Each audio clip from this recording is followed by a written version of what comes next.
Hello, and welcome to a unique special episode of Deep Space and Dragons. Richard and Karl plays Daggerheart. I'm Richard, the game master for this session. And I am Karl, the PC for this session.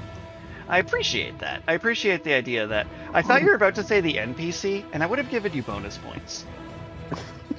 Alright, for just a little context before we get into it, is we are attempting to try out Daggerheart, the new game by Darrington Press, and we're going to be running an entire one-shot, in theory, from start to finish. And specifically, we're going to be running their quick start adventure, so mild spoilers if anyone's planning to have their GM run the adventure, but hopefully super helpful tool for a GM looking to run the adventure who just wants to Karl-proof their session in advance. I'm not up to that many shenanigans. You're up to a fair number of shenanigans most of the time, my friend. If you say so. All right. So I think your other players are just too conservative. We'll find out, because I'm running this again for them the next week. So I will have this knowledge. Yeah, all right. All right, so I'm going to begin with a bit of background. The Sablewood is a seemingly endless forest of dark trees that reach hundreds of feet towards the sky. Some say that it's been here since the time before the Forgotten Gods. It's famous for its unique hybrid animals like lemur toads, tiger elks, and platypuses, as well as its well-worn trade routes populated by traveling merchants. The hybrid animals in this place range from completely docile to extremely vicious. A cat squirrel might come feed gently from your hand, while an alligator would see you later and launch itself out of the nearby river to snap you up as an easy meal. Within the Sablewood, there is a small friendly village known as Hush. There's no inns within Hush, and any travelers passing through are treated as honored guests and invited to stay in the home of a member of the community. Many people of the Sablewood at large still worship the Forgotten Gods, despite having no names to call them. And with that, so, we're quickly going to cover the basics of what you need to know. First off, Daggerheart is a collaborative, narrative-focused role-playing game. That means me and you will be working together to tell a story, and you're not just going to be a victim of my vengeance, but we will be using the mechanics of the game as our foundation. You will make choices for your character during the adventure, and I'll describe the rest of the world reacting around them. Sometimes I'll ask you a question, things like what your character knows about a place or has heard about a person, and I will do my best to integrate your answers into the story we're telling, so we're building the world together. But be warned, Carlos with a K, not actually named Carlos. I know who you are, and you like to mess with me, and if you say in the distance, I see Cthulhu, I will try my best to integrate that into the story. Do you understand me? If you decide, oh, there's just a hip-cupping frog in the distance, that frog will rip out your heart in emotional triumph. And that frog will be the most prized possession in your soul before I rip it away from you. Or I would like to, but Daggerheart limits my power reasonably and limits your power reasonably. We'll get to that, first, your character sheet. I have also given you an additional page in our chat that's called the sidecar that kind of explains what every notch on the character sheet does if you're confused. We went for this off streams. This is mostly just for the mind palace of our audiences listening to this on the bus. So I'm not going to go over every component of the character sheet here, but some of the key takeaways are your evasion is what I'm rolling to hit you. Armor is when you get hit, you can take an armor to reduce damage. When you're hit, you see which damage threshold you go into, and that's how much damage you take. Hope does things. Fear does things for me. Hope does things for you. Experiences, like we kind of talked a bit before stream, operate as the game's skill system. For example, Royal Mage are things that a Royal Mage would know. Studies, mystical arts, filing paperwork, grant applications. Where, not on my watch, a more verbiage vermin, might be a moment where you would literally yell out, not on my watch, hooligans, as you go to stop a child from stealing your wallet, or put up a wall to protect a cart. Right. And then the key stats, agility for sprinting, leaping, and maneuvering, strength for lifting, smashing, grappling, finesse for control, hiding, and tinkering. Instinct for perceiving, sensing, and navigating. Presence for riz. And knowledge for knowledge. Yeah, that's canon now.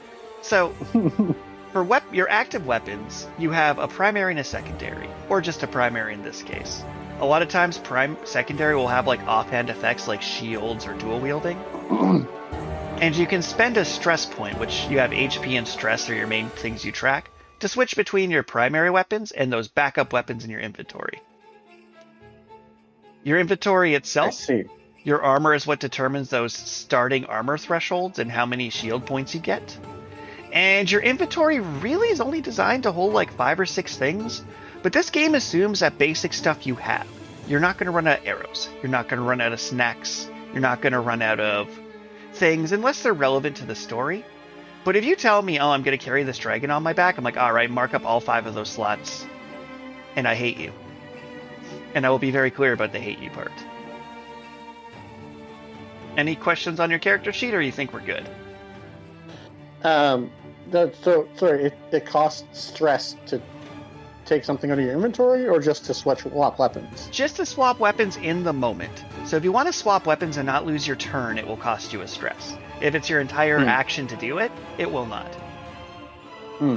Okay. So stress lets me quick swap.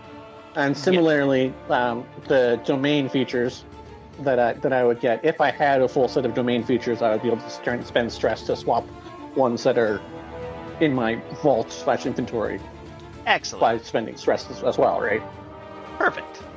So I think you got it. The big thing they changed between the beta and the current release is damage and thresholds used to require math, but now it's you spend an armor just to knock it down a tier, which is much cleaner. That is clean. All right. And then you repair your armor slots using downtime activities. Correct. You get 2 downtime activities, and I'll refresh you when we get there if you manage to get yourself any rest. You know what's great is we have epic adventure music playing during this part. All right. So, to go back to what's written in the little guide, now that we've looked at the character sheet, we're going to talk a bit about dice, yet again for your benefits and our listeners. This game uses 2d12, called your duality dice. Decide which one represents hope and which represents fear. If you're using a digital dice roller, describe to me what your hypothetical hope dice and hypothetical fear dice look like. This is important for our fan artists later. It looks like my hope dice is translucent gold. All right. And my fear dice is a translucent purple. Beautiful. So when you have your character do something in the story that's dangerous or could result in consequences, I'll probably ask you to make an action roll. I know in D&D I've been known to make you roll for a regular door to troll you, but Daggerheart tries to make it that if there's no interesting outcome, you just get to do the thing. So, as a general rule, it'll be roll the 2 dice and add the applicable character trait to the result. I'll usually tell you which one it is, but you can also try and negotiate. Let's say you're making an agility roll and you have a +2. You can either... There's some rule in here about tokens where if you wanted to, you could roll your dice with some beads so you can track what the pluses are. But for the sake of this, since we have digital, that should be unnecessary. But I appreciate the idea that on each of your stats you'd have beads and you pick those up with the stat and roll them with the dice and add them up. Because math is for chumps. However... Math is for chumps. Once you add the 2 numbers together, and I do believe in your ability to add 2 numbers together for the most part, if you roll a 6 on the hope and a 10 on the fear, that would be 16, and then your stat would bring it to 18. But if you roll higher with fear, you would tell me you got an 18 with fear. If you roll with hope, you'll mark a hope on your sheet. If you roll with fear, I mark a fear on my sheet, and then I immediately get a GM turn. So effectively, when you fail to do something, the board goes to me to give you some sort of complication or struggle or consequence to your action. In combat, it's a little more direct, but out of combat, for example, if you roll with fear to kick down a door, I might give you a horrible splinter or a sore ankle and have you mark a stress. Or simply have you take longer than you wanted to for the door and tick down a dramatic countdown as a train, piloted by a mustachioed man, gets closer to running over its victim. Make sense so far? This does make sense. Excellent. As I'm re-explaining a game, you read it in advance for the sake of our listeners, so we can get to the rolly part. And the last couple notes are the experience stat, as we went over before. And then spellcasting rolls are basically the same as regular action rolls, but you'll have a foundation card that'll say which kind of stat you use. For the case of your sorcerer, I believe it is instinct. Feel free to correct me if that's true. No, instinct seems to be my my spellcasting trait. Excellent. So, and the last little note is, now that we know about dice, I'll usually set a difficulty for the roll. Like 6 or 14 or 25, and your roll goal is to meet or beat that number. If an ability or a spell has a number on it, like Spellcast 13, it tells the DC automatically for it. If you succeed, you get what you wanted. If you don't, you fail and something new happens in the story. Hope and fear also play the part, where with hope you accomplish the goal and all is well, and fear means there'll be a consequence. And then if you fail with hope, you do still get some hope, and things don't go as badly as they could have. A failure with hope is like, oh, you went to pick the lock, and it took longer than you thought and someone nearby noticed, or your hand is sore. Where a failure with fear is your lockpick broke inside the door, and your seasonal affective disorder is kicked back in. And lastly, if you roll 2 of the same number, no matter what that number is, that's a critical in Daggerheart. You get a hope, you get a clear of stress, and for an attack roll, you do the maximum damage you could do. So if it was like a d8 plus 4, it would be 12 damage. Which is fun, because to throw some shade at another game, maximum damage is better than those times you would get double damage and end up lower than a normal roll. Yeah, that's true. And then, I'll quickly break over combat, but we'll get into it when it actually happens. You make an action roll with a weapon, you use the trait it calls for, that's an attack roll. If it succeeds, you make your damage roll, you look at the dice section of your weapon, roll the specified dice, and tell me whether it's physical or magic. If any of your rolls during combat are with fear or a failure, I'll often use my GM move to spotlight an adversary who is attacking you or doing something else important in that scene. Additionally, that fear I've been stockpiling, I can use it to take an additional turn, but I cannot move the same enemy twice in the same turn. So it's basically, if I have 5 dudes and I have 5 fear, I can attack you with 5 different dudes, but I'm not going to attack you with the same dude 5 times, typically. And because we're playing one-on-one, this doesn't come up as often, but there's no specified turn order in this game. You all get to do what you like in the order you like it, and I make moves in response. So there is an optional rule where each player would get 3 tokens, and once someone's went 3 times, they have to wait till everyone else has done 3 things before they refresh their tokens. But it's not, there's no counting initiative, there's no dramatic lockdown, and it's best to think about the scene and the situation as a whole narrative moment, and consider what you could do to make the best story. Right. Because I do love me a good story. And the last note is, the rolls being a 10's easy, a 15's medium, a 20's hard. Distances are typically melee is when things are touching, very close is where you could easily move in a turn, close as it'd be difficult to move to a turn, far as would be really hard to do, and very far as you're sniping them. Alright. And with that, I've gotten the lengthy monologue out of the way in a cool 13 minutes, the time it would take to review a Final Destination movie. And we can get in. This evening, you finally made it to the Sablewood, a sprawling forest of colossal trees, some say are even older than the Forgotten Gods. This place is renowned for 2 things. Its sunken pathways that provide trail routes for many traveling merchants, and its unique hybrid animals. Even now, from within your carriage, you can hear strange sounds. The low calls of lark moths, the croaks of lemur toads, the skittering of a family of fox bats in the underbrush. And you are currently driving the carriage. You notice something unique about the looks here in this part of the Sablewood. What is it? Oh, I noticed something unique about the Sablewood Forest. What catches your eyes about the look of the trees here? The trees, well, I mean, it's the Sablewood Forest, Immediately makes me think of Sableye from Pokemon. Okay. I'm going to say that the trees look like they have little gemstone eyes. I love it. So, as you look into and you see the scraggly trees, and one thing that's weird is, in this world, and it's not so weird to your character, but to outside viewers, in this part of the world, the day-night cycle are weeks long, a week of daylight, a week of nighttime. So, you're expecting it to be dark, and the trees, almost as like a way of adapting, have these gemstones that are reflecting the starlight and the moonlight and almost lighting up. And some of them you look and you see your own reflection, you see what looks like a frog, you see a bird, and they're just kind of almost like when you're driving down the highway and you're seeing street signs and the street lights, but they're almost like streaking as you go past, like that kind of light effect.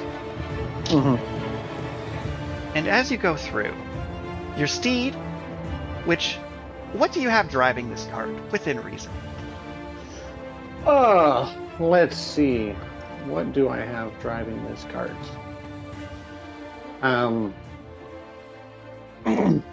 Well, it's got to be some sort of hybrid animal, so it fits into the forest.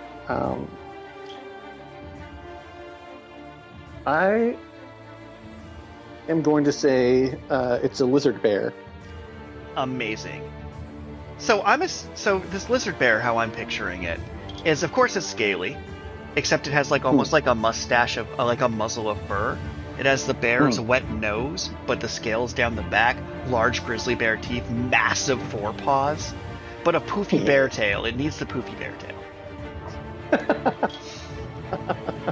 All right.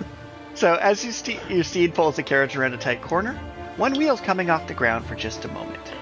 You see an overturned merchant's cart lying sideways in the path before you, blocking your way. A scattering of fruits and vegetables and kale litter the trail. From around the side of the carriage steps a strix wolf, large creature with the body of a wolf and the face of an owl, and large wings adorning its back. It's finishing chewing on its meal, the arm of a dead merchant, its sinew dripping down, its marrow being licked clean, and it stares at you, curious, trying to judge whether you're friend or foe.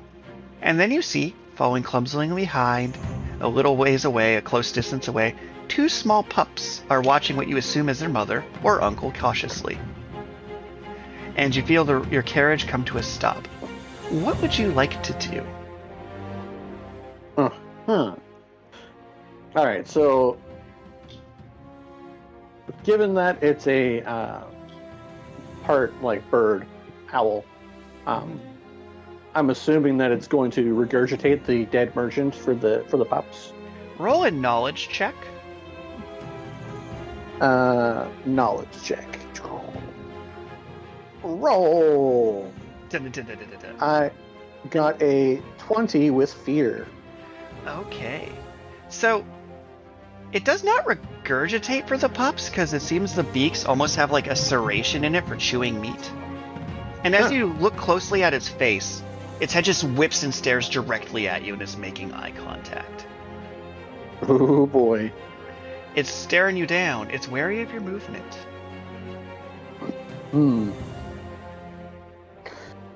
Is wary of my movement. Well, I mean, I guess my my best bet is probably to keep staring it right in the eye and make myself as big as I can. And okay, actually, let's see. No larger than yourself. Well, so I kind of want to try this minor illusion to like I spread out my arms and I want to make it look like I have a squirrel wingsuit, so I seem even bigger. Excellent. I don't want to keep looking in its face and try to intimidate this thing so that it will let me past. So first, I'm going to have you describe what your character looks like at this moment for advantage, because apparently you're wearing a squirrel-like suit, and I need as much details as you can give me of what this character looks like. No, I'm not wearing the squirrel suit. I have a sorcerer class feature called Minor Illusion. Okay, so you're making an illusionary giant version of yourself with squirrely arms. Yeah, I mean, I guess a minor visual illusion, no larger than yourself, with close range. It's convincing anyone at close range or further. But basically, I want to like spread my arms and make it look like I have like big wings. Okay. Maybe make it look like one of those moth faces. All right. I'm following you. So go ahead and make a spellcasting roll. Okay, so it says make a spellcast roll 10. All right, that works for me. So spellcast roll and roll. Ooh, I got an 11. Fear or hope? With hope. So go ahead and add a hope. Also, I think you were supposed to start with 3 hope, so you can just go ahead and have 4 hope. It says you're only supposed to start with 2. Well, now you're up to 3, and I respect your honesty. Have an extra hope for your honesty. All right. Okay, so as you do this, it starts calmly trying to keep its pups out of danger. The group of them start backing up slowly, and with one last snarl, the pups clamber onto her back before she flies into the air, landing on a nearby branch. Watching what it seems to have its head down, and it seems to be spooked. You have warded it off successfully. All right. So now that it is out of way of the cart, and it doesn't look like it's going to attack, as you look over again, it's doing that cat thing where every time you look, it's slightly further back until it seems to be out of sight. Yeah, okay. So now that you didn't murder a bunch of puppies, what would you like to do? Well, I mean, obviously this animal wouldn't have been interested in anything of actual value, so I suppose I need to check and see if maybe there's someone who survived and whether or not there's anything of value that is in this cart. Okay, as you go closer, I'll have you roll either instinct or knowledge to see if you're trying to get it. So the difference in this case is if you go with instinct, you're trying to figure out what happened, like, emotionally. Like, what does it feel like's going on here? 5 check. Knowledge is literally like, I'm going to index the things. Well, yeah, I think I'm going with instinct because it is possible that this bear just, or the animal just came upon the cart that was already tipped over. So. All right. So roll instinct. Roll. Ooh, an 8 with fear. Nope, not with fear. That is a critical success. I rolled 2 3s. Well, that's opposite. As like, just imagine that I'm like moving an abacus to track my fear with an evil grin on my face. I'm like, ow. All right. Okay, so I gain a hope for the critical success. Right? You do, and you get some interesting information. So you're actually pretty onto something where it was just came across. So you see that the dead driver, it had its throat slit, its neck cut open, and it seems like the bird picked it over for food. Its arm was mangled, as you're aware. But your ears perk up a bit, and you're suspicious that whatever jumped this, as you kind of like get the feel for it, this feels like a trap, like an ambush is about to approach you. Oh. And you hear the sound of a branch snapping. It seems the overturned cart was a distraction, but their plan didn't work. You see hiding in a tree, literally like leaves just kind of stuck in randomly, one of those gems basically glued to their forehead. You see what looks like a poisoned dart frog with a dagger curved behind its back, off-colored spots around it. It's a beautiful red, like a beautiful ruby red, with its dagger drawn ready to jump down. Not quite sure how it'll make that distance. Then you notice in another tree across, it looks like either a halfling or goblinoid with a bow drawn, target aimed on you. And because you managed to see them coming, the hypothetical battle map instead side in front of you, they're both about far distance from you. What would you like to do? You stand at the ready, having spotted them before they can ambush you. Okay, so I feel like I should probably try and just shoot the poison frog out of the tree with my dual staff. All right, go ahead and roll your attack. Roll my attack. And 17 To hit? with fear. Alright, so 17 hits, so go ahead and roll damage. Alright, and I do a 1d6 plus...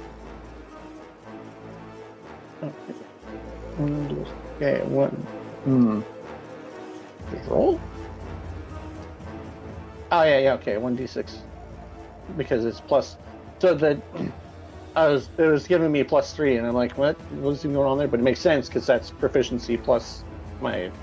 Yeah, because proficiency is the number of dice you roll in this one. So... And it also adds to your damage overall, it seems. Are you sure? I think it's just built right into the weapon how much the weapon does. So... Well, I clicked on the sheet, and it gave me 1d6 plus 3, and I managed to roll max damage for 9. Excellent. So, for 9, it's not a severe injury on this ambusher, but it's a pretty serious one. So, describe how this spell impacts and nearly kills my froggy. Well, I mean, I think it goes straight for the gem on his forehead and cracks it. So, as the gem cracks into the frog and it falls to the ground, because it's fear, I get to make a move. The other one in the tree, seeing his frog friend go down, and you don't know their backstory. Maybe they're best friends, maybe they're enemies. It hardly matters. What matters now is they've been busted, and they don't want to go to jail again. It ain't happening. You aren't going to catch him, copper. So, a parkours down the tree, and manages, whether through magic, supernatural means, or pure speed, closes the distance and gets right up in your face with a serrated sword. I'm then going to spend my fear to have the frog then run down and flank. So they're both running straight at you. They branch left and right, and they're both on each side of you.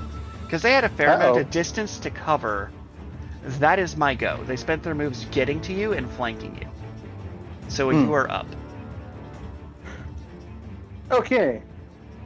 So, now the question becomes, like, my dual staff has a range of far. Mm-hmm. And I don't see anywhere, which, okay, there is no downside in this. You don't get a disadvantage or anything for having them too close to you. Oh, okay, so I can, as far as the maximum distance, but I can just shoot them at any range. I believe so. That makes sense. I was just like, didn't see any ruling on the character sheet. So give me 10 seconds to make sure, but yes, if a weapon has close range, it can be used against a target within close, very close, or melee. Okay, so far as just my maximum distance, and I can, in fact, and these guys are close. Or no, they're very close. They're within melee range at this point. Ooh. Well, I mean, I feel like it's not going to be as effective the second time around, but this little frog, he needs to get shot in the face point blank. All right, go ahead and roll your attack on poor point blank froggy. Maybe he has a wife and kids at home, you don't know. Yeah, but he's poisonous, so I really don't want to. A 20 to hit with hope. That'll do it. That'll do it. Okay.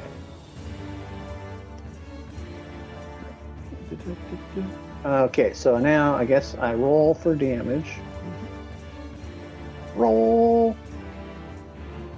And that... You may spend 3 hope to reroll any number of damage dice on attack.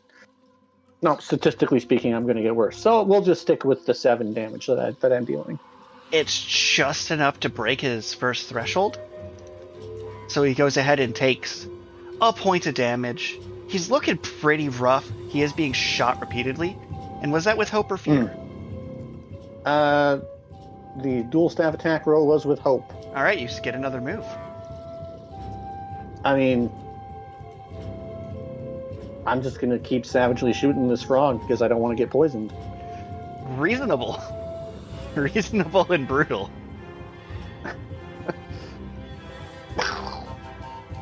Blast him.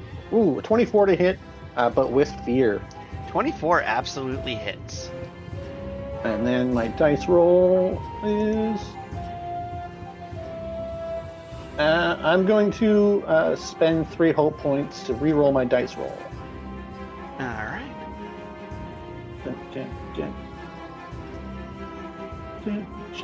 And then re-roll. All right, I got 8 damage. 8 damage. 8 damage isn't quite enough for him to feel it. So you blast him, and then like on the third blast, he kind of like half limbos under it, has the knife directly pressed against you, and it's time for his counterattack. Oh so boy. He's going to go ahead and make his strike. What is your evasion? My evasion is 10. Okay. So, he does manage to connect. Reasonable. And he manages to then damage you for 10 points of damage. Oh boy. So my major damage threshold is 7. So if I don't take an armor slot, You'll be I looking would check at 2. Correct. Sheesh. Yeah, I mean, I'm going to take an armor slot to reduce that by 1, I guess. I think I misspoke. I do believe you did hit that frog for 1 damage, because I believe it's any amount of damage will do, like it goes 1 damage, then 2, then 3. Oh, yeah, that's what it shows on my, like, minor damage is 1, and then my threshold is 7 to get to 2, and then severe damage is 14 to get to 3 damage. Just making sure I understand. 3 points marked. Excellent. So yes, the frog did get blasted as he did his awesome duck under slash maneuver. So, but he's still alive. He's still alive, and he still managed to get a cut on you. And then I'm going to spend... So I take an armor slot, I reduce the damage, and I mark 1 HP. That sounds correct. So you're probably feeling pretty rough from Froggy there. And then I'm going to spend my last fear point I have stockpiled from literally this roll you made to have the Goblinoid swing at you with its serrated rusty blade. Uh-oh. So, that is coming at you. Oh, wow. For 4. But he rolled a 4? He rolled a 1 and got +3. Wow, so I managed to evade. So here's how this plays out in my brain. The frog limbos under your staff, gets his shoulder blasted, cuts you. The other one goes to swing at you dramatically, and you just kind of like do that like anime backhand block with the back of your hand thing. Yeah, nice. He did so poorly, it made you very cool. And I yield the spotlight back to you. Well, I mean, I've got to keep blasting this frog, because if I can blast the frog enough, then hopefully I'll be able to intimidate either the Goblinoid to run away, or that he'll surrender and give me information. Okay. So my question for you then is, the frog's looking pretty rough. Do you want to try and intimidate them now, or do you want to kill this frog first? I want to kill the frog first, because I suspect that the frog... Like, he seems to be some sort of poison frog you've mentioned. And I really don't want to get poisoned. All right. But that is... so I'm going to roll for attack. Okay. What did you get? I rolled a 10 with hope. 10 with hope. So... Is he more evasive than me? Let's find out. So he'll take a 10... will hit him. Oh, roll for damage. Ow. Oh. Wait, so that was a 10 with hope. Yeah. So I get a hope for that. Which means it's definitely worthwhile to spend 3 hope to re-roll my attack roll, because I rolled a 1. Gotta spend it while you have it. No, I bumped that up to 6 overall. Okay, so 6 is enough to beat that threshold. How do you want to kill this frog? So I do the cool like backhand, and then I take the staff and I stab it into the frog's foot, and then as the frog is reeling backwards, I just pointed at his chest and. So as the frog explodes in a rain of gore, at this moment, you're a little less hyper-focused and you realize something. A third frog is stealing your cart. Oh boy. It seems these two's goal was to keep your attention while a thief attempts to steal your carriage. Right. How far away have they gotten?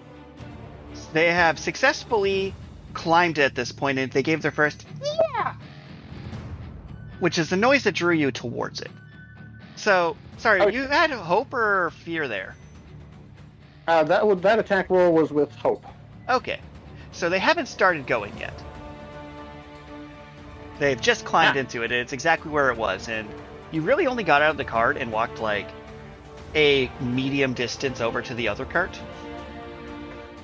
Okay, so they're not at a distance where I'd have to make a check to close the distance. You could close the distance. Also, there's just dead frog in front of your feet. Okay, well,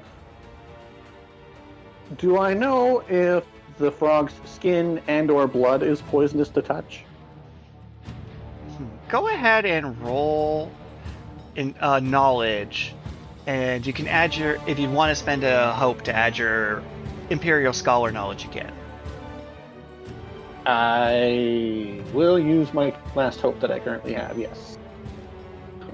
Royal Mage. Wait, okay, so if I spend the hope, it gives me +2. +2? Correct. Yeah, okay. Roll. I got a 23 with fear. Not poisonous at all, just looks poisonous. This is some bullshit. Alright. Because the roll was so high, even though it's fear and I get a GM move, my GM move is just letting you know that you're dodging poison for no reason because the frog looked poisonous. Back to you. Okay, well, I mean, I am going to, if I can, pick up the corpse and carry, like, as I'm running over to the frog to jump back on my cart, I am picking up the dead frog, and I'm just all about intimidating these guys and trying to get them to either run off or surrender. So I'm going to say this will be a presence roll for that. A presence roll. But I will give you an advantage, so you get to roll an extra d6, because you are holding his dismembered body to scare him. Which feels pretty terrifying, I'm gonna be real. Okay. 29 with hope. Woohoo! Man, you get hope like nobody's business in this game. That's pretty good. Frog, hands up. Other guy drops his sword. Hands are up, no one's moving, they are terrified.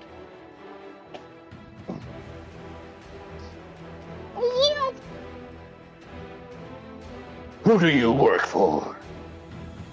Trying to pull out my best Batman voice. My wife to get money because I got fired before. Yeah. I look over at the goblinoid. What's your story? Go ahead and roll presence for me. Instinct for me. Instinct. All right, let's go with instinct. But I'm not getting the +2. Ooh, only a 14. Oh, I am getting. Dang it! I have to re-roll that because apparently the +2 was just my modifier. 16 with hope. He stops. Don't work for no one. Just trying to make a living here with this guy. Okay. Now let's step this back. Yes. The backstory to this campaign, which I think we kind of glossed over, is that I am delivering some sort of package that I'm not allowed to look at? Correct. So, one of your good friends, an archivist who runs the city you come from, I have a special assignment. I need to deliver this package from me to this other archivist. So you're attempting to go and deliver it to the archivist in that small town of Hush.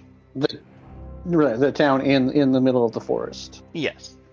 So you're basically told, bringing this, don't open it, to the town of Hush. And meet with the archivist there. You'll know them when you see them.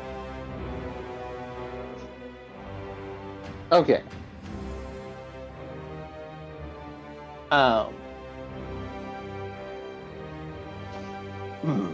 And these two are claiming to be just regular bandits, setting up a trap to jump nearby passerbyers to take their stuff. Because the economy is rough out here. Right, yeah, that makes sense. You feel scary enough that they're probably not, like, lying. Like, they might be, like, misleading a bit. Like, maybe they're part of an organization, but it's not like you're a specific job. That part feels authentic, that you were an easy mark. They're not that good to set up some elaborate trap to trap. They don't feel elaborate trappy so much as, oh no, this person we tried to rob was a mage, and my friend is dead. I'd prefer not to have any more blood on my hands. Perhaps you can help me find the town of Hush. They just point to the road you're already on, and they're like, so do you want an escort? Are we free to go? We good? Well, if this is the main road, I would assume there's more bandits like you ahead. Yes, no? Look, man, I'm telling you, just us out here operating on this turf, not a big town, just... I wouldn't worry about it too much. Can I... Would that be an instinct check to insight them? Yes. Because I don't like the word turf. Oh, oh boy. 6 with fear. Theirs is some sort of conspiracy. There's some kind of, like, mafiosa thing going on. This is all an elaborate trap. You're being lured into a false sense of security. Long story short, you don't get a good read on what's true or false. They're just really hard to read. The adrenaline's hitting you. You blew up that frog. You gag a little. So it's not that you believe or don't believe them. You're just a little overwhelmed. You're overstimulated at the moment.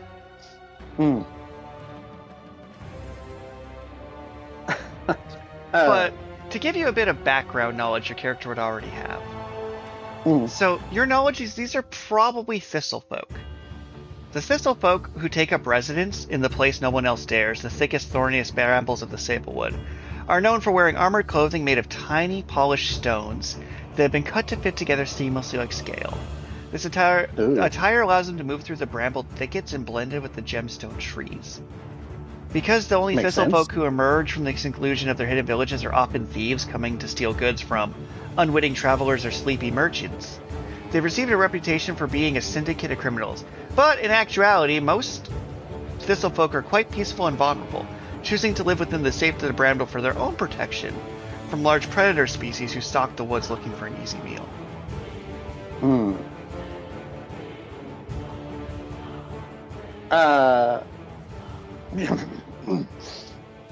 You two should just get the hell out of here. Agreed! And I'll dismiss them and send them off. They run, they trip over themselves, and they've just absconded into the woods. So, all right. With that, for the sake of brevity, the path leads you further into the forest until you spot a large stone pillar, carved top and bottom in ancient dwarven symbols.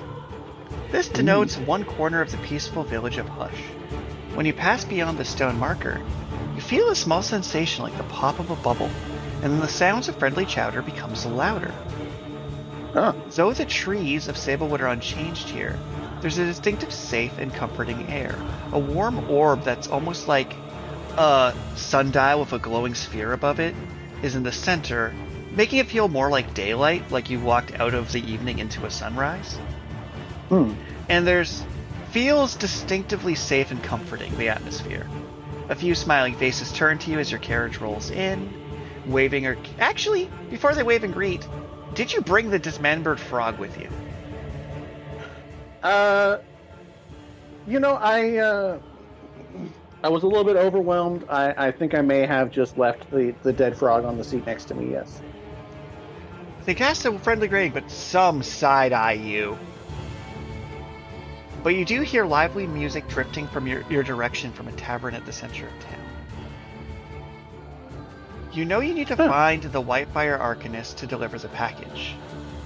The package not only was from your mentor, but was from the king to your mentor. What would you like to do?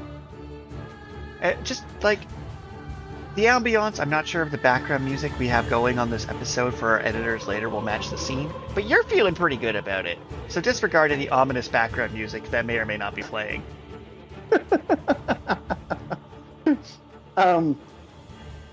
Well, I've noticed the people side-eyeing me, I'm assuming. Oh, most seem friendly, but a few ribbits, frog folk, are like, why is there you seem sketchier than you would be without a dead body. That's a real truth you have to kind of deal with here. As you look over and realize there's a dead body still on the seat. Yes. Do they have any sort of temple in here, like besides, or is it like? I realize now that I should probably pay my respects for the vanquished bandit. Well, the main structure you see is the tavern at the center of town, a few shops, and you know that like this is a land of like forgotten gods, and it's unlikely you'd find a more traditional temple. But it's entirely possible that if you can find, like, the Arcanist would probably be a relatively revered figure. Maybe someone at the bar might know. Maybe just yelling out to random people in the street. I am going to approach one of the ribbits and say, hello, I was assaulted by bandits, and I have unfortunately murdered one of them, and I would like to pay respects for the dead, if there's any way I could do that. Maybe you could help me find a priest or the archivist of this neighborhood here. So, this frog, who, now that you've gotten closer to, is actually about as tall as you, sits down what looks like a thick barrel of ale. Well, no, just keeps it there. Yeah, fair enough. We don't really have much in way of holy folk around these parts. I mean, if you want to bury him, I could take you to, like, a plot out of town. I could help, I guess. Why'd you bring it with you? I was so overwhelmed by the whole experience. I wanted to get out of there. It slipped my mind that it was on the cart. And as you say that, what looks like soft-smoking, like small, almost looks like a humanoid robot, wanders over. You see a small number of scratches across its shoulder, and there's a friendly fox bat on its other shoulder. It's like, oh, you found a Thistlefolk, did you? Yeah, it seems they had laid an ambush down the road. Oh, that's awful. Yeah, I don't think I'd bring a dead body to the bar. And then the older woman's like, come.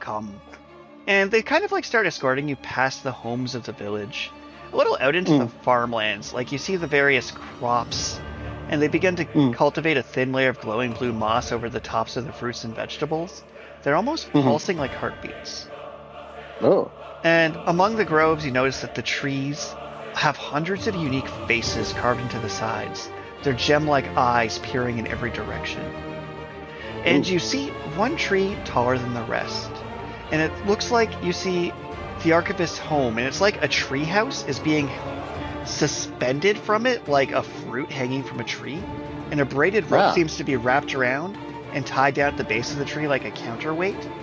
And it looks like a cabin-sized boulders at the base of the tree, marked with some symbols with the rope round around it holding the house. Ah. So it's like a hanging basket house. Yes. Cool. And at this point, it's like the frog looks at you, still just drinking from a barrel of whiskey they're carrying. Is like, that's probably your best bet for rights and things. Thank you very much. I appreciate your help, and I apologize for the inconvenience I have caused. No worries, little one. We've all had days where we just get overwhelmed. Mental health matters. Like, it's cool. And the little robot's just kind of poking the dead body with a stick. Well, I mean, I guess I will go and knock on the door. You can't. It's hanging like about 30 feet in the air. Right. Okay. So I have to climb the tree to get to the house. How do I get to the house? Go ahead and roll a knowledge check. A knowledge check. Oh, 7 with fear. So you walk up and be like, how the hell do I... Hello? You say quietly enough that no one would really hear you. You stare at the rock, you stare at the rope, you stare at the house. You're like, I guess, do I climb? Hello? And you're just kind of getting a little stressed out. You can go ahead and mark a stress as you're trying to figure out how you get into this house. Okay, stress marked. Uh-oh. And it's just kind of gently swaying there, like a Airbnb hammock.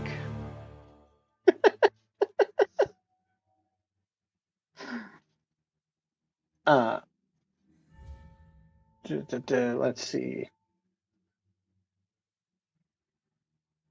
I'm trying to see if there's anything. Advantage on it.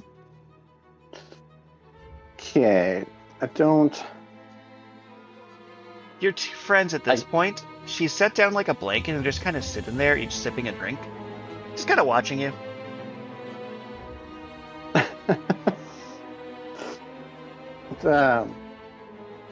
I guess I'll start trying to climb the tree. Alright. Go ahead and make an agility roll. Alright. Roll. Ooh, 15, but with fear. So, as you begin to climb the tree, you make it up pretty decently high, but one of the limbs of the tree, the branches gently wrap around you and gingerly put you back down on the forest floor. Ah. You didn't get whomping willowed. The branches rustle your hair a bit as it returns to being a branch. And this tree has multiple faces, you said? Or is this not? No faces on this one. But you do feel the other tree staring you. And you actually notice, reflected in one of the gems, looks like another frog humanoid in white robes with a robe over its head. Its arms kind of cross and just shuffles behind a tree, and then you lose sight of it completely. Ah. Well, I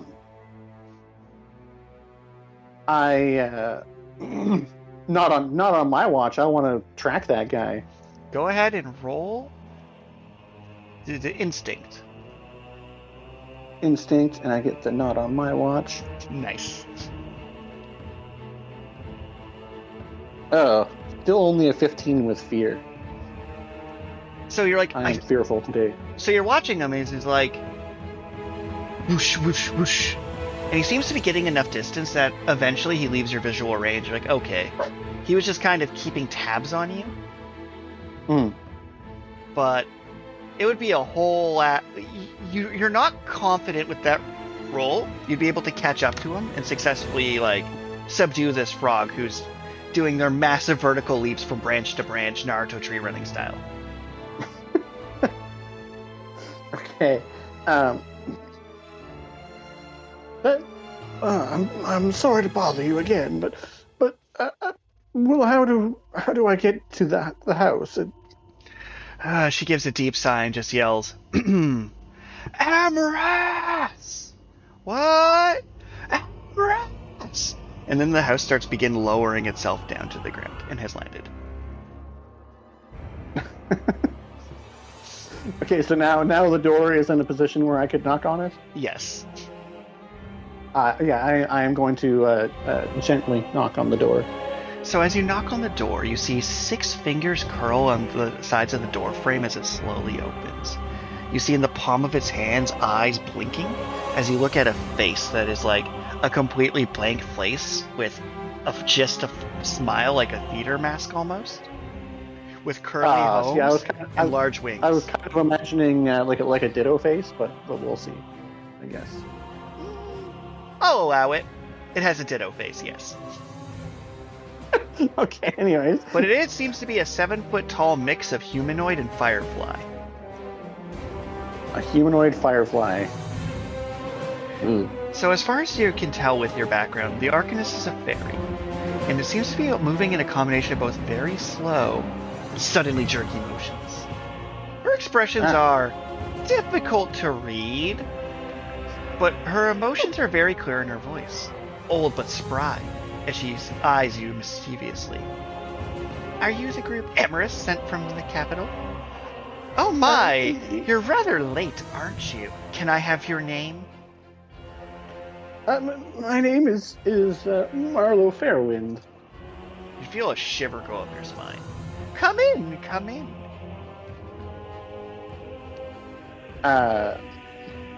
Do I think I just entered some sort of weird pact with this fairy, or are fairies mischievous in that way in this? I'm gonna have you do a knowledge roll for that one because that's more fairy lore. Sorry. Would I have advantage because of my well-read?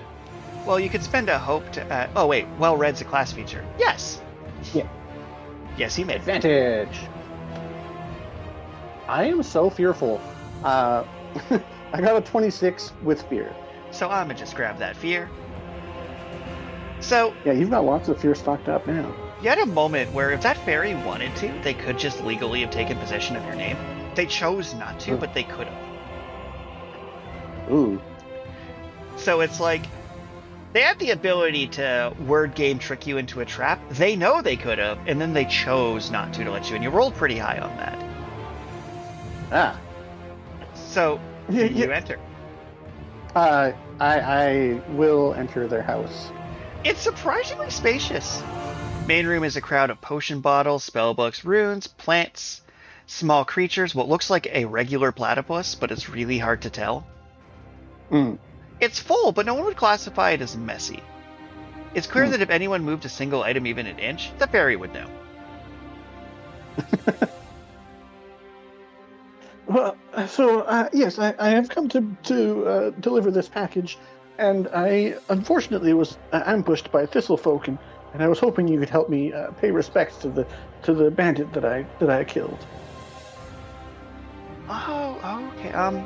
Well, let's get that in here, and then the house unfurls like a flower, and they gesture for you to So I'm assuming when you went up with your group of friends, a little retroactively, did they ride up in you with the cart, or did you just carry a body and leave your cart and your precious cargo in town? I'm assuming that I rode up here with the cart. Excellent. I am well trusted to deliver this package, so I would not leave it so far out of my excellent range. So as you bring the package in and set it down, the flower closes back up and the entire house lifts off the ground. And then she opens the package. Inside the package lies a massive stone with a lion's face carved into it. You recognize this as the keystone of the capital city gate's main archway. The Arcanist nods sanely as soon as he sees it, saying, "Well, of course, to keep this delivery a secret. If anyone knew your city no longer had a barrier up, you'd be conquered before sunrise." Ooh. with this ominous warning. She begins to unfurl her house again. All right, well, we must travel to the open vale to revitalize the ward. I would highly advise you come with, as the magic will attract dangerous creatures from the darkest reaches. And I'm pretty competent. But I think you'd be upset if your delivery that keeps your people from being swiped out by the wiles, stops the snake viper toxin from turning you to stone and liquefying your organs. I just feel like they'd like you to keep your eye on it and return the package. But you don't have to come with, it's fine. No, I will accompany you. It would be best to keep it safe, and there's safety in numbers. So, as you begin to leave the house, the frog person looks at you, looks at the dead body on a picnic blanket, looks at you again, goes, Yes, of course. I'm unfamiliar with the cultures of the Thistlefolk. And I was hoping you could help me give this poor bandit a proper burial. Oh, that is, I see. They walk up, or more like linger up, like kind of like a Slenderman walk. Frisk over the frog person, take their coin pouch, put it in their pocket, walk away, and then like a large Venus flytrap just skunk, shut and eats it. Huh. Well then. Thus is the culture of our people. Very, very well. I'm glad that I would not be angering anyone with this death. Oh, you have absolutely angered people. Here, have a rock. And you're handed a rock. Does it look like one of the gemstones from a tree? It looks like they swiped it off the frog. That is a returning stone. The small stone can be placed anywhere and will teleport to your hand under one of the following conditions. And you pick the condition. Someone comes close to the rock, someone very close to the rock's dealt damage, a certain amount of time passes, or you speak a keyword. It is a returning stone. That is all it does, is you set a condition and then the rock comes back to you. I see. Interesting. And at this point, the other frog's like, we done here? We good?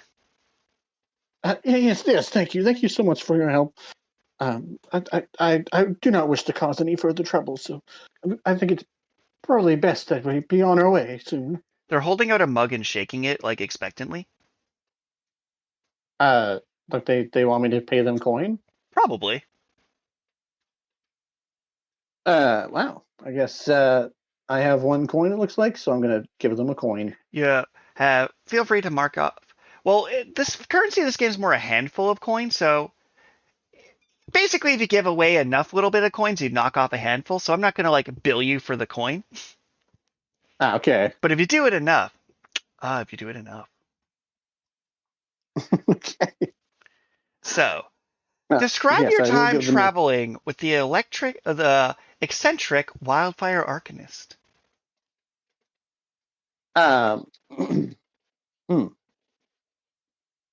So we are headed to the Vale, she said, right? Yes, the open vale. The open Vale. And this is somewhere in the forest? Yes. So you will end up leaving the town's bubble. Right. And then it'll be dusk or nighttime or as we're traveling, right? Yes. Okay. Well, I mean, I seem to be pretty fearful with my last few rolls. So Marlowe is just like skittishly looking around, startled by sudden movements of the archivist, but then still mesmerized and entranced by the slow, gentle movements that are interspersed. All right. So sensing your disease and the fey nature of them. So I first forged these pillars on the four sides to keep the village safe from the horrors of the night. I almost died in that ritual as unknown darkness approached. And I'm reluctant to say more for fear of angering the forgotten gods that dwell deep within the forest. Yes, yes. Is there power confined to the forest? How could a god become so forgotten?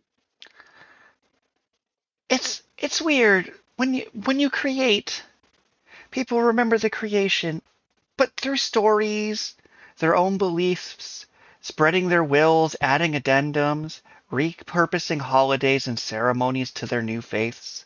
The old ways just kind of get lost and absorbed into the tradition of the new. Hmm.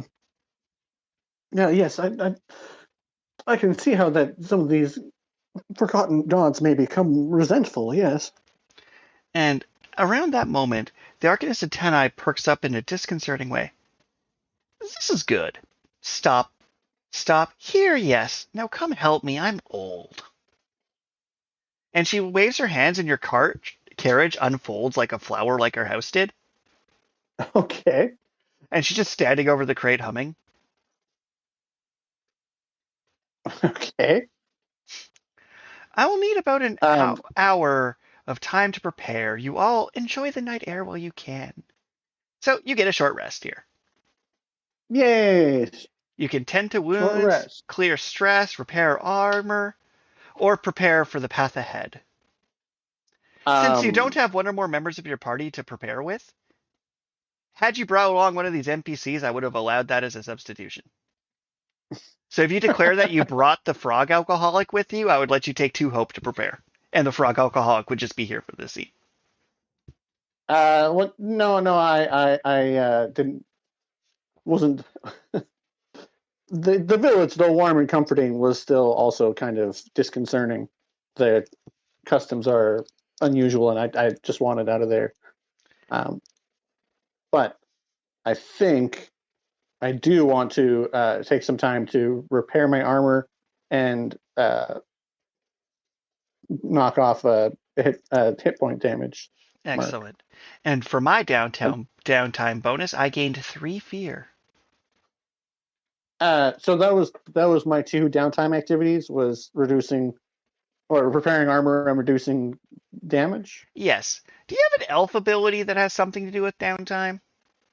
Ooh, I do. That would actually be Marcus Stress. No, that's not the one. Celestial Trance. During your down rest, you can drop into a chance to choose an additional downtime move. I must be kind before I murder you. Fair enough. So yeah, I am going to reduce my stress with my last downtime activity. All right. So as you sit there meditating, centering yourself, you've had a very, very eventful day. Your mind is focused, calm for the first time, listening to the gentle trilling of the capybara bees, appreciating the you're not even sure what that was. I think it's like a turtle pheasant and a bird of Okay. paradise that looks suspiciously like a reversed version of the flower, like the derpiest looking bird of paradise you've ever seen. And as you're just toning out, you hear, "Ah! Keystone has spotted! Quickly! Surround me! Surround me! The ritual must begin or I'll lose the pathway! Hurry!" Her body begins glowing brighter and brighter as her eyes roll backwards into her head and the entire carriage lifts a foot off the ground. And you hear a Uh-oh. cacophony, a collection of unearthly screeches from the woods as nearby creatures are alerted to the arcane energy. Uh-oh. You feel the rumble as 4 ancient skeletons emerge from the ground, rusted swords in hand, disturbed by the forces of magic being used by the Arcanist. And in the distance, you see something strange, amorphous, mysterious, like an angry cloud, like a soft liquid, almost spongy and pink, with mean, almost hard tendrils that branch off it and stretch like a cancer to the forest around it. I'm going to Uh-oh. start a countdown die for this ritual. I have placed a D8. You see it in front of you. The 8 is facing up. And it will count down based on things you do. If it gets to 0, the Hmm. ritual will be completed. That is All all the right. knowledge you get. So, Okay. So sorry. Describe the sponge again. so the weird sponge creature in the distance looks like almost like if black smoke was a tumor with 10 like spiky spindles coming off it, and the nearby plants and creatures around it like withering near it. Have you seen Fern Gully? Perhaps. Well, they have the smoke tar monster. I'm just wondering if that's kind of a apt comparison. Yes. Okay, That is in fact smoky an tar apt monster. yes. And the skeletons that are shambling in are about very far distance right now. And how far away is this sponge smoke monster? It's really hard to gauge the distance with it. Probably within a medium range or so. So Okay, so it would be within a far range then. correct. So it'd be within close, so not quite very close, somewhere between close and far. If you wanted to get to it in a Okay. round, you could.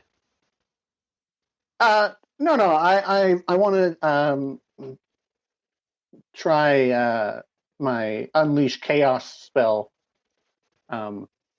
So I make a spellcast roll against a target within far range and spend any number of tokens. I only have 2, so I'm going to spend 2 to channel raw energy from within yourself against them. On a success, roll a number to be 10 equal to the number of tokens, which is going to be 2. And then if I want to reuse this, I have to mark a stress to replenish my tokens. Okay, go ahead and let the chaos reign. Unleash chaos. That is only a 7 with hope. So as you Which means begin to, oh, go ahead. I get my hope token for rolling with hope, right? That is correct. Okay, good.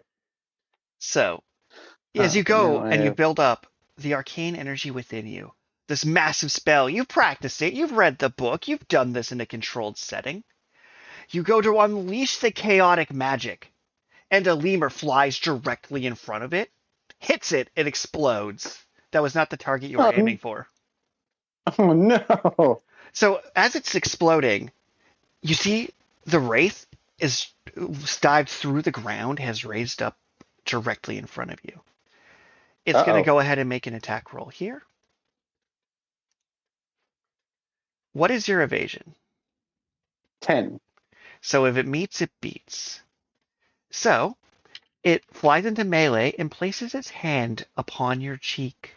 Describe a terrifying moment from your character's childhood. Uh, Marlowe fell down a well as a child. Okay. And was down there in the dark for several hours before anyone realized what had happened. So as you feel the hand on you and you feel the spindle start piercing into your flesh, a sense of vertical hits you as you fall backwards, but there's no ground beneath you. It's just falling, falling, falling, tunneling down. At this exact moment, you realize this grove has a clear, empty sky where there's no trees covering it, and there's a perfect blue moon above you that's getting more and more distant as you fall downward and downward. You take boop-a-doop-boop 9 magic damage. Oof. That is bad news bears. All right.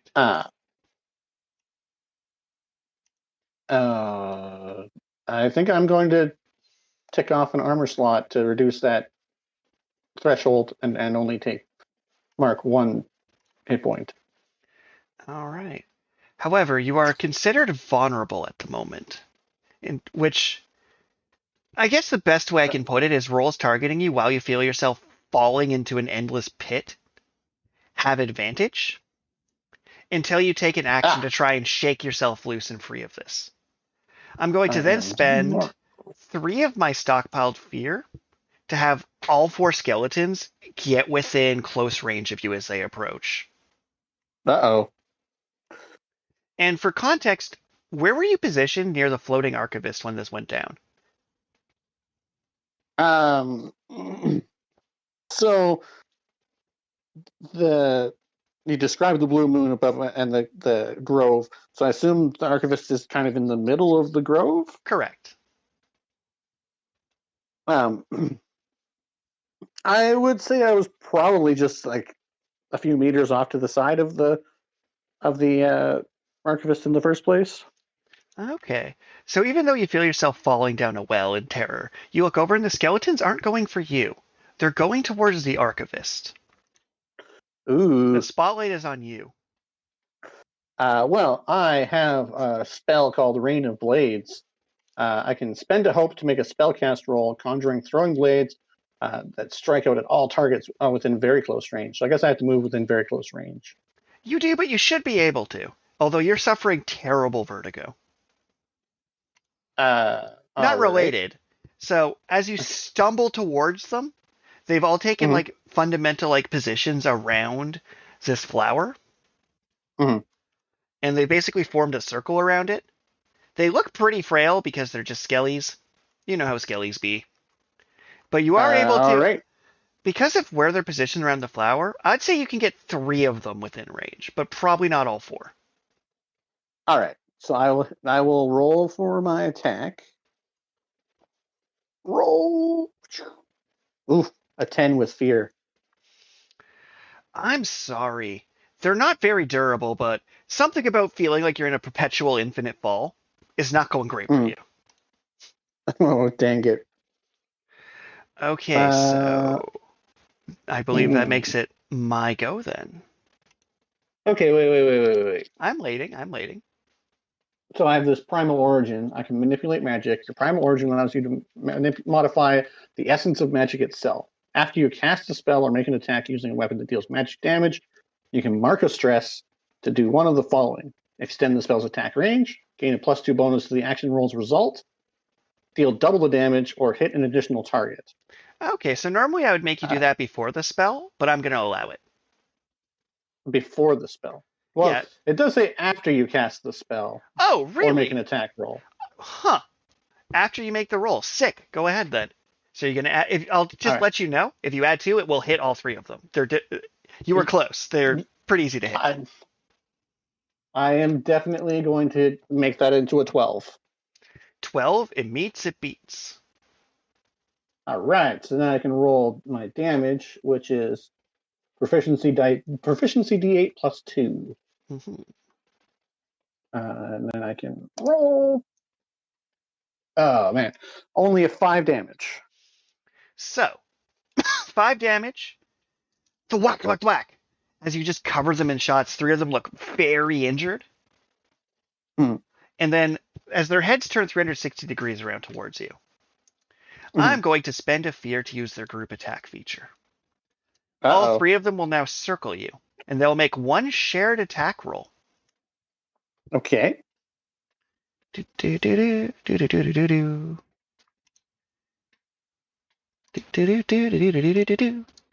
Roll. Okay. So, does 13 meet your evasion? 13 beats it. Oh boy.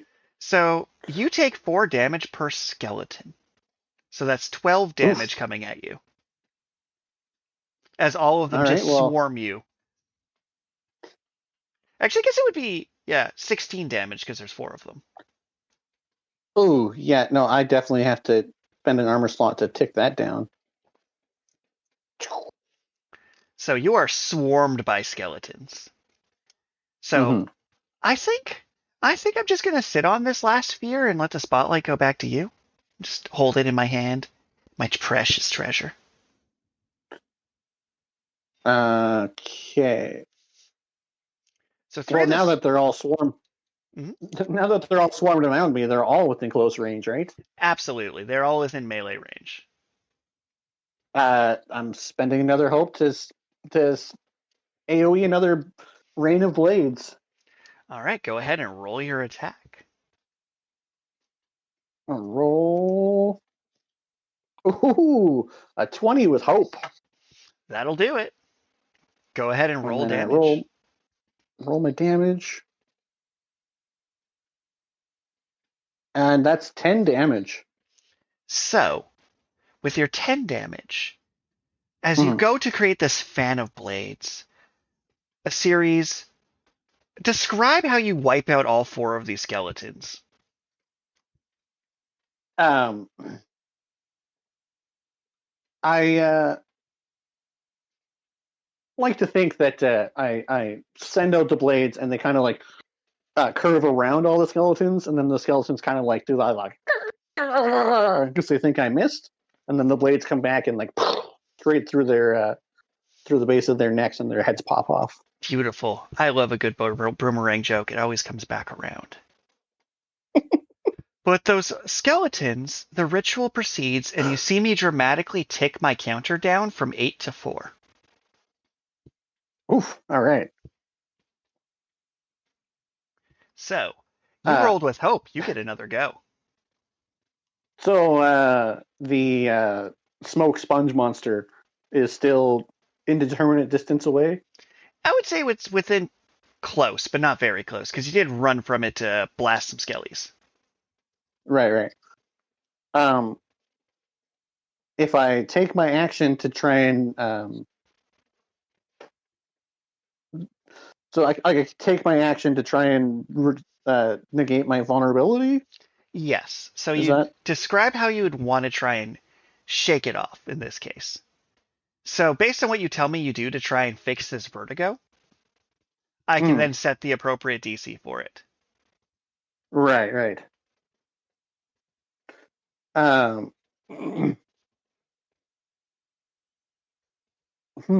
how would I want to fix the vertigo? That's okay. So can I put one of the skeleton's heads on like the skull on my head, and then just like kind of like clack my hands together against the skeleton to try and rattle my head straight? I'm going to have you roll your spellcasting stat, because this feels more ritual and instinct than anything logical. But I'll allow it. I'm going to say the DC is pretty medium for that. That feels medium, the not most likely solution. All right. Come on, heart of the dice. 19 with fear. So, you rattled. You're no longer vulnerable wearing your weird skeleton helmet. If the fairy's eyes weren't staring up at the moon gathering magic, they'd probably shake their head at you, but no one saw this except you, and you feel awesome. All right. So I'm going to take my fear, and the forest wraith is going to fly towards you. It's going to attempt to fly directly through you by me spending a fear. So, oh boy. I make my attack roll here.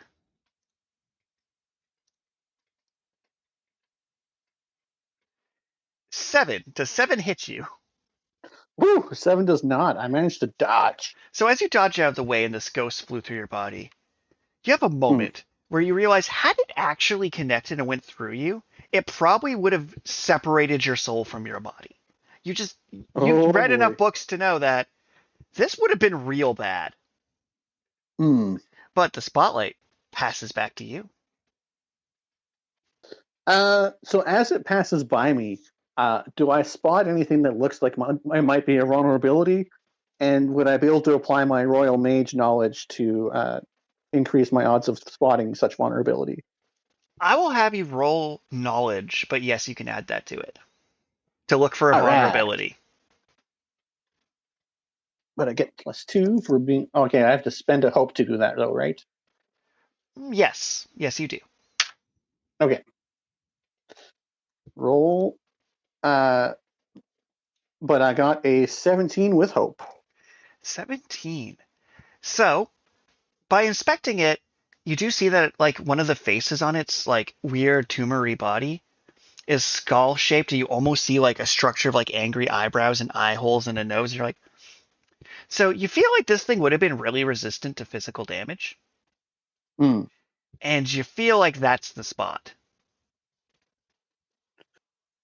Okay. So I'm gonna say, because you pointed that out, any attack you make, you can feel free to spend hope to add your knowledge to any attacks for the rest of this fight.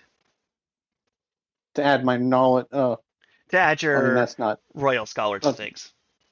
Okay. That's what I meant to say, is your expertise now applies to any attacks on this creature, because you've spotted a weakness. Okay. All right. Then, so my Unleash Chaos, I can mark a stress to replenish the tokens. Mm-hmm.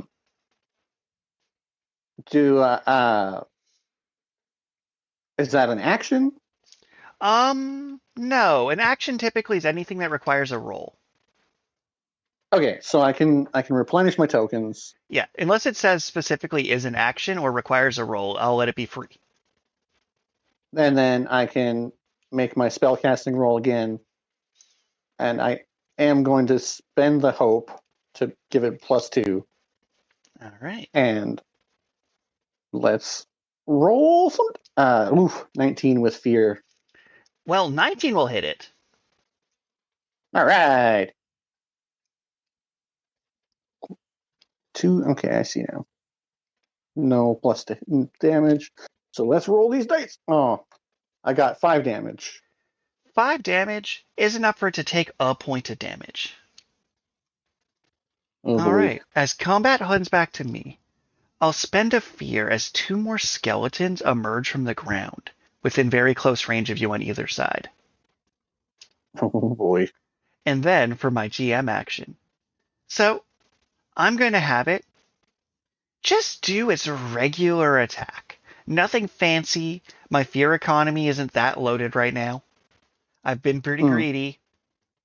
But I think an 18 hits you. An 18 definitely does hit. So you will take... Oh boy. 8 points of damage. 8 points of damage. Mm-hmm. Oh, I gotta spend my last armor slot to reduce that by 1, I think. As you see it like swipe towards you, you feel it miss, but it's like you feel its fingernails catch into something, and you swear you see like a spectral version of a piece of your face get torn off by its hands. Ugh. And that is no good. The spotlight passes back to you. Okay, so you said the skeletons are in close range? Yes. As they're just kind of climbing out of the ground, one of their heads shaking a bit. Another one seems to be a frog skeleton. You're pretty sure you've seen one of those today. And the forest wraith is also within close range? Yes. All right. Well, then I am going to spend my hope to do my Rain of Blades. But I am going to manipulate magic, so add a stress, to increase the range from very close to close. Nice. Spellcasting roll. Oh, I don't have advantage. Well, we'll do it. Womp womp. Oh, I clicked the wrong button. Roll.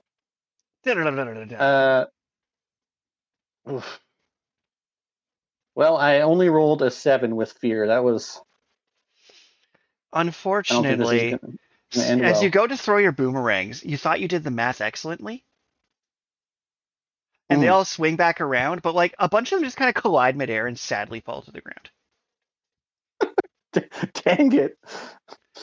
Oh boy. So, for my GM action, I'm going to spend a fear to do that beautiful swarming attack with my skelly bellies. They're going to go ahead and do their group attack here. 11? Does 11 hit you? 11 hits. That'll be 8 points of physical damage. Ooh, I don't have any armor slots left. That's all 6 of my hit points marked. So, you have 3 options when you're downed in Daggerheart. Option the first. You can let the seed end be played at my mercy. You roll a dice to see if you get a scar that permanently reduces your hope. And your fate is left up completely to me, which means it's left up to these skeletons, and I am honor bound as a DM to let the skellies do their job.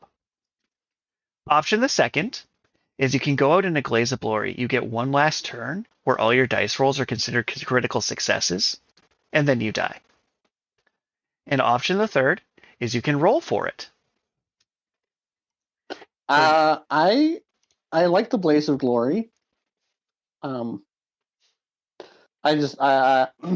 So I know. I just failed to do this thing, but like, I really like the rain of blades with the increased range and just going out in a blaze of glory to like. so as you choose the Blaze of Glory, what is the maximum value of damage that can do? 1d8 plus 2, so I guess that would be 10. So, as you curve the blades, knowing you're about to go down, you release the swarm of them. The two skeletons are crushed instantly as the two blades meet in the center and manage to hit the Wraith. The Wraith having been hit once by you successfully, if memory serves, yes? Mm-hmm. And how many points of damage is the blades? 10? 10? That will be Yeah. enough to drop the forest Wraith down. So as the skeleton goes, a tick goes up. The next skeleton a tick goes up. And then the Wraith is struck down. The timer ends. The light gathering fills the rune stone as the flower descends to the ground. The archivist sees you, bleeding out on the ground, your eyes starting to roll back. What are your last words? What are my last words? Uh, uh,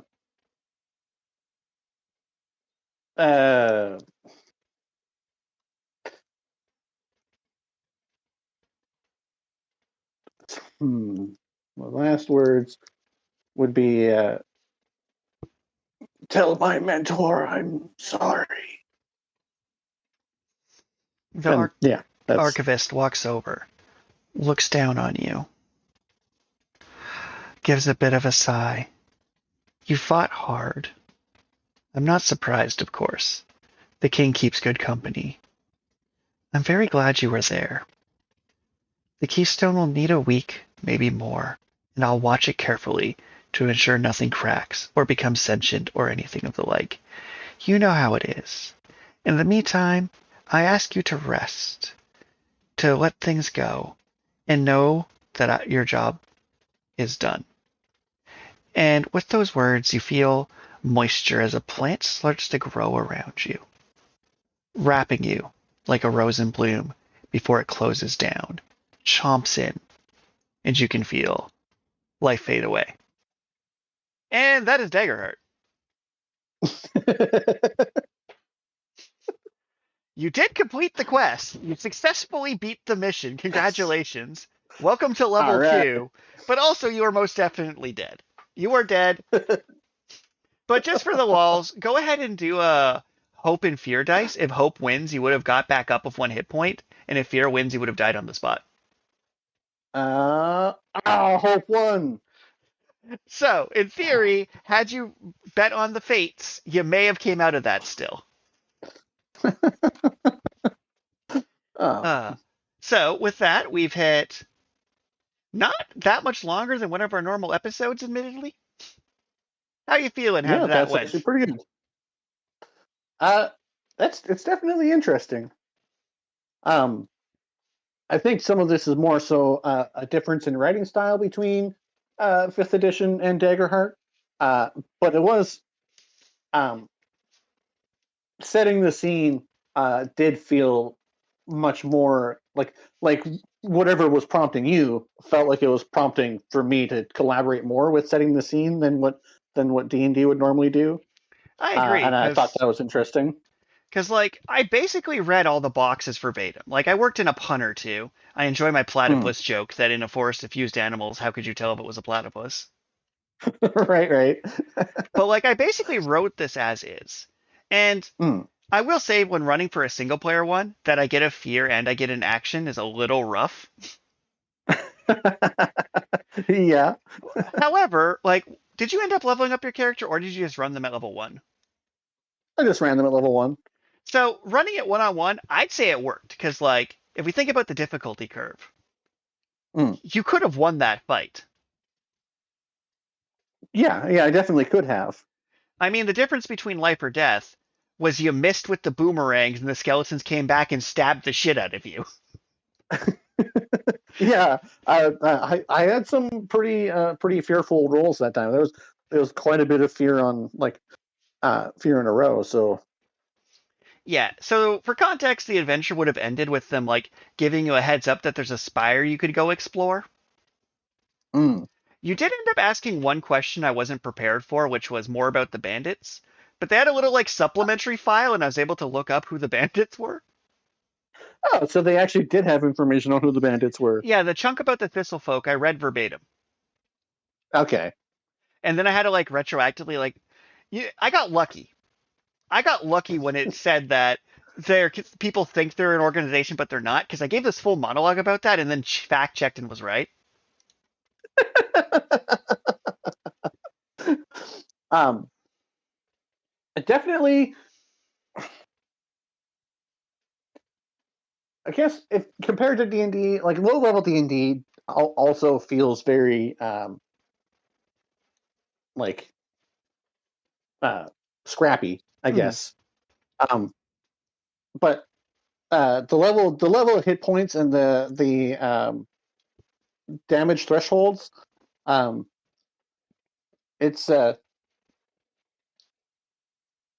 it definitely felt like I was in danger like at all times. So it's like I only have like 6 hit points, and I'm always going to take one, at least one, if they hit me. Like, What's funny is like there's a couple parts where I realized after the first fight that I was wrong, that if you hit between the thresholds, they take a damage. So there's a couple parts in that first fight where like they should have went down a little earlier. mm, And there's also a glitch. So I opened a tab to keep track of my creatures, right? And I yeah, didn't realize it, but one of the tabs was upping the threshold numbers when I was upping the hit points from like some sort of literal glitch. okay, So okay. it's like I'm like fighting with the frog, and it's like the frog has 4 hit points. The frog has 5 hit points. I'm like, oh no! Instead of lowering its hit points, I was raising its max. Yeah, this frog should be dead. But to be Yeah, okay. fair, there's originally 3 ambushers and 1 commander. So I'm like, all right, I reduced an ambusher at the start because that just seemed like the thing to do. Hmm.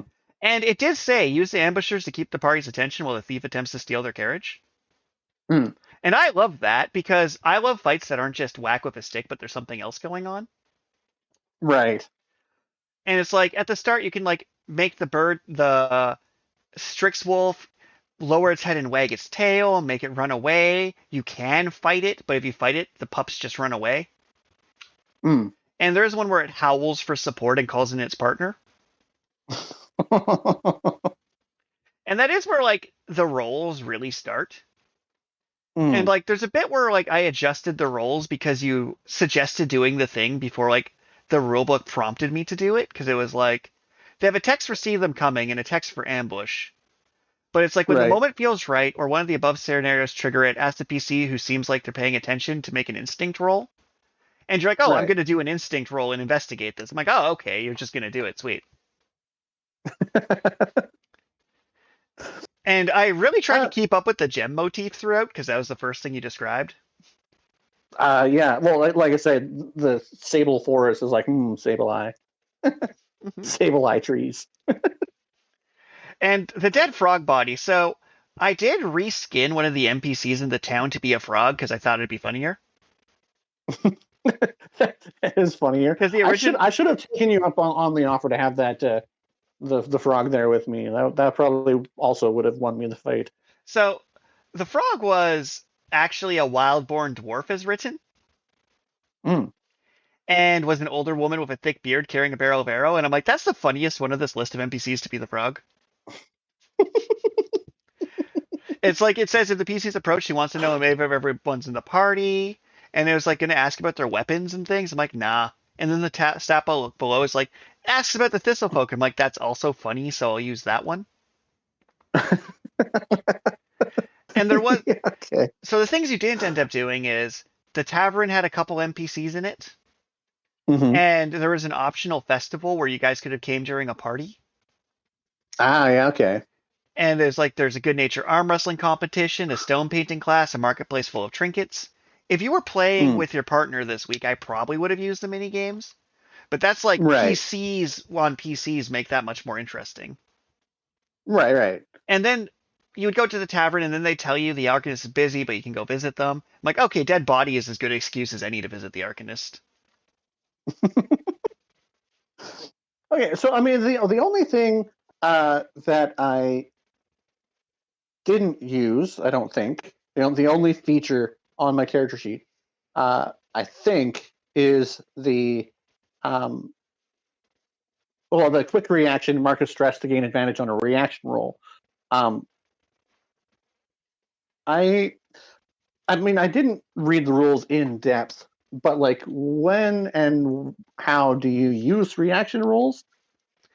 That's a I good guess. question. Because reaction rolls, to my knowledge, are like built into monsters typically. So there's things that'll So say they're some. more like a saving throw from D&D to compare. Yes. So it's like Okay. the Wraith didn't actually have one. I'm surprised it didn't for its Hmm. like memory delve, which I love that, by the way. The ask the player to describe a terrifying moment from their childhood is just a good line of text to be on an attack. Yeah, yeah. Like that just made me happy. But yeah, I think the only reaction roll I think is if you were ambushed. I think there would have been one. Mm. And Yeah, I'm okay. just like checking the adventure right now because it really wasn't that many pages. Although No, when it you D really and D wasn't. with, I have to say each additional player probably adds an hour to the session. Like I'm probably going to beef it Oh. up a bit for my session on the weekend, Hmm. and then like increase the number of mooks a bit. But because of how the action economy works, I really don't have to adjust it by much. Yeah. Because with less players, you just got to attack more. So Yeah, yeah, that's true. yeah, I'm not seeing a ton of reaction rolls. So it Okay. didn't come up, but like yeah, it would have been like written on stuff to make a reaction roll. Right. So reaction roll is somewhat equivalent to a saving throw. And then there are no reactions, but you get way more actions, especially if you succeed in a long chain of successes, I guess. Yeah, I think the warrior class has like it can make a like has a feature that lets it make reaction rolls that is just straight up it gets attacks of opportunity. That's its thing. So Mm. there's some character Yeah, abilities that okay. might get it too. And Mm. then yeah, for this fight, it basically said like if the players are being overwhelmed, have things attack the countdowner instead. And how the countdown worked mechanically is Mm. every time the Arcanist is hit, the countdown would go up one, and every time you Mm-hmm. kill an enemy, it went down to kind of like Yeah, describe okay. how the fight plays. How'd you Yeah. feel about that? Because it's weird. For me, it's mechanically weird that I can spend sphere to summon skeletons for you to kill so you can win the fight faster. Also, it had two wraiths originally, and I went, no, you can fight one. Um, I think that is interesting. Again, um, having played and ran a lot of D&D, there aren't that many encounters written as is from 5th edition that I've played, uh, where there are alternative objectives to combat. Mm-hmm. Um, and I appreciate the big timer counter, as well as giving players obvious ways to interact with said counter. Um, I think that's good design. It Also, is a little bit mechanically weird that you can just summon more mooks to help me succeed, but you also do summon mooks, which could also end up being terribly bad, such as when my character died. yeah, it's interesting because like I read the ability of it's just spend a fear to summon two additional skeletons, and I'm like, my first brain was like, oh, that can win the fight faster. I'm like, that is absolutely what killed him. 100%. That is the turn that killed you for sure. Well, like I said, I had a lot of mediocre rolls.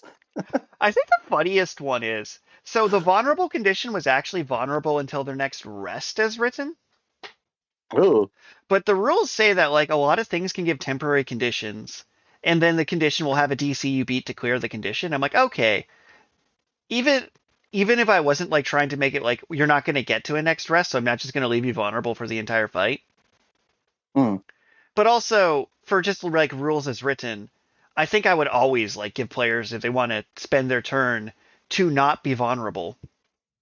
Mm. I kind of enjoy that their examples are scrambling to keep your balance, caught off guard, magically enfeebled. I'm like, no, you're just falling down a well while you're fighting. And then the pass-through action is just mean. Because on success, you pass through pushing their soul from their body, making them untethered.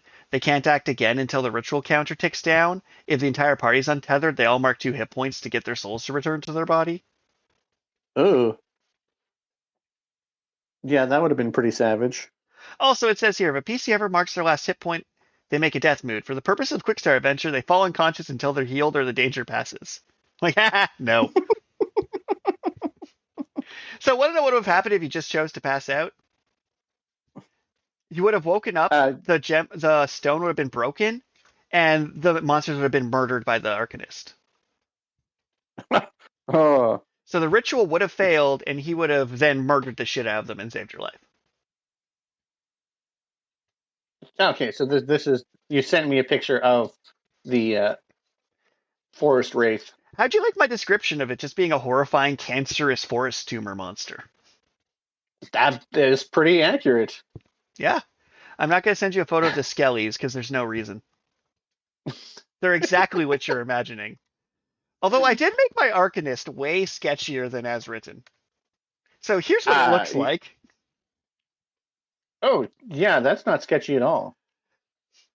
And I'm like, but the description where it's like, you can't read its face, but you can hear its emotions. I'm like, yeah, I'm going to go full Pan's Labyrinth on this for no particular reason. Because you gave me that eye imagery, and I want to use it later. I want to use it where I could, right? If the trees are staring at you, I'm going to ham that up. Right. But yeah, glad you had fun. I have no idea how well this episode's going to do. It ran a little longer because I was fully intending it to, because we did a recap afterward. Yeah. But what do you think? Would you run this game at your table? I would definitely be willing to give this a try. Character creation seems fairly straightforward. The general mechanics seem fairly straightforward. I mean, there's one thing I ad hoc that was kind of odd, though. So I'm pretty sure you can just apply your experience to attacks if it makes sense. And you're like, I roll this to find a weakness. I'm like, okay, I'll give you some info off his stat block, and then remind you of a thing you could already do. I think. I'm pretty sure you can just apply your experience to attacks if it thematically makes sense, but I'm not actually certain. Yeah, the experience is probably the thing that was the least clear in the rules to me. I would have to like reread that and see what it is. Because like you say, it's kind of like the skill system, but kind of not. So, and then as we went over at the beginning, they're like purposely vague but specific. So yeah, you absolutely could have added it to attacks. There's no rule that says you can't, because an action roll or a reaction roll is like an attack roll is an action roll. Yeah, okay. So what's funny is like in the book, they're like examples include backgrounds like assassin and blacksmith, specialties like acrobat, gambler, healer, phrases like catch if you can. But here's where experience is cool. So say you lived through this adventure and hit level 2. You write a new experience that you would write based on what happened to this adventure. So what would you have written your experience to be had you... Let's say that the archivist resurrects you for the sake of a happy ending. It's not what happened. But let's pull a Disney and change the ending and put you in Child Protective Services instead. Okay. So let's go through let's go through the rigmarole of what would happen if you hit level 2. Which I think you can pull on your sheet if you click like the character builder. I